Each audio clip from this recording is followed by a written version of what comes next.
శ్రీకృష్ణదేవరాయల కాలంలో అరబ్ వ్యాపారులు గుర్రాలు అమ్మడానికి వచ్చి మాకు ప్రార్థనా స్థలం లేదు అని అడిగితే ఆయన మస్జిదులు నిర్మించి ప్రార్థనలు చేసుకునే అవకాశం కల్పించారు. ఎందుకంటే ఈ దేశ సంస్కృతికి ఇన్సెక్యూరిటీ, అభద్రతా భావం లేదు. ఈ దేశం ఎప్పుడు ఇతర మతాలకి భయపడదు, మీ ధర్మాన్ని మీరు పాటించండి అని స్థానం ఇచ్చే మహోన్నత సనాతన ధర్మం ఇది. కానీ ఆ సహనాన్ని బలహీనతగా భావించి ఆ సంస్కృతిని మేము చంపేస్తాం, ఆ సనాతన ధర్మాన్ని నలిపేస్తాం, నశింపజేస్తాం అంటే అది మీరు ఈ నేల స్వభావాన్ని అర్థం చేసుకోకపోవడమే. ఎన్నికల సమయంలో కొంతమంది బొట్లు పెట్టుకుని ఆలయాలు తిరుగుతారు. సనాతన ధర్మంపై దాడులు జరిగినప్పుడు మటుకు మేము సనాతన ధర్మాన్ని నిర్మూలిస్తామని బహిరంగ మాట్లాడతారు.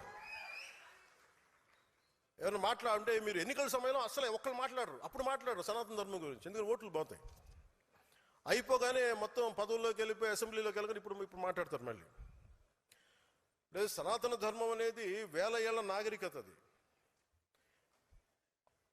హిందూ సనాతన ధర్మ is a self correcting mechanism. ఇది ఒకడు స్థాపించింది కాదు, ఒక వ్యక్తి స్థాపించింది కాదు, అది అనాదిగా జరుగుతుంది. It has a self correcting దాంట్లో తప్పులు ఉన్నాయి, తప్పులు కరెక్ట్ చేసుకుంటూ వెళ్తుంది. అంతేగాని కూర్చోబెట్టి గిరి గీసుకుని ఇంతే అని చెప్పి ఒక ఫిక్స్డ్ రూల్ లేదు. అందువల్ల సనాతన ధర్మాన్ని మీరు నశింప చేయలేరు.